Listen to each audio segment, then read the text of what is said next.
Philosophy कितनी भी अच्छी हो, आप कामयाब नहीं हो। मैंने सोचा क्या बिजनेस करूं। तो मेरी क्लाइंटेज थी मेरे दोस्त, 50-60 दोस्त थे, मोहल्ले थे, सब मेरी एज के थे। अब मेरे तो ग्राहक वही थे, दूसरे तो ग्राहक थे नहीं। तो मैंने सोचते सोचते दिमाग लगाया और पता लगाया कि ये सारे बच्चे पतंग उड़ाते हैं, मैं पतंग की दुकान लगाऊं। और मैंने पतंग की दुकान लगाने के लिए सर्वे किया तो ₹1.60 में होलसेल वाला पतंग देने के लिए तैयार नहीं था। तो मैंने अपने भाई से ₹1.60 लिया उधार, बड़े भाई साहब से। प्रश्न यह है कि मेरा से बड़ा मेरा भाई जो 2 साल बड़ा था, उसका तो कोई टारगेट ही नहीं था, फिर उसके पास पैसे कहां से आए? मेरा तो टारगेट था, इसलिए मैंने ₹1.60 इकट्ठा किया। मेरे भाई का तो कोई टारगेट ही नहीं है, तो फिर उसने इकट्ठा क्यों किया? जीवन में संगत का असर होता है, जैसी संगत वैसी रंगत। बदमाश के साथ रहोगे, मवाली के साथ रहोगे, उनके गुण आएंगे। फालतू आदमियों के साथ रहेंगे, फालतू की बातें करेंगे। बिजनेसमैन के साथ रहोगे, बिजनेसमैन के गुण आएंगे।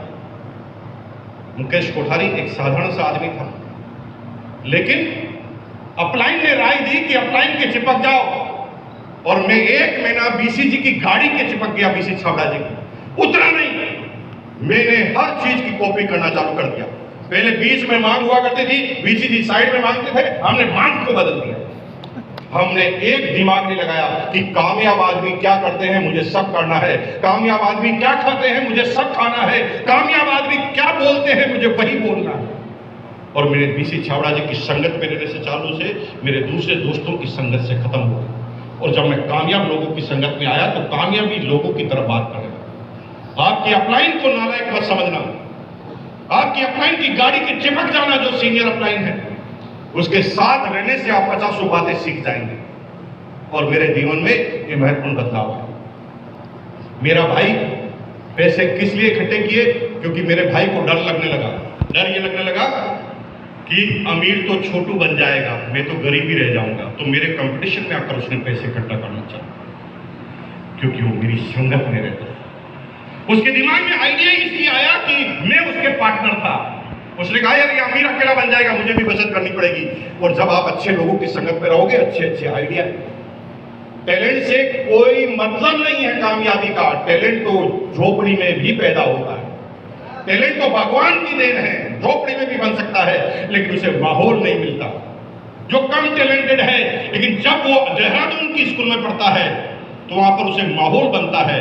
वो दुनिया को बदलने की बात करते हैं, वो चंद्रमा पर जाने की बात करते हैं, वो सॉफ्टवेयर पर बनाने की बात करते हैं। लेकिन जो ज्यादा दिमागदार है ना, जो झोपड़ी में पैदा हुआ, उसके सारे दोस्त है ना, बड़े होकर केले का होलसेल कारोबार की बात करते हैं। इसलिए उसके दिमाग में बड़ी बात आती है। कामयाबी के लिए उन कामयाब लोगों की संगत होना बहुत ज्यादा जरूरी है। ₹1.60 दो भाई से उधार लिए, ₹3.20 से मैंने पतंग की दुकान लगाई। और आपको आश्चर्य होगा कि 3 महीने में पैसे को डबल कर दिया। 6ठी क्लास में 3 महीने। वहां से मेरा बिजनेस एंटरप्रेन्योरशिप चालू हुई, जो फिर कभी रुकी ही नहीं।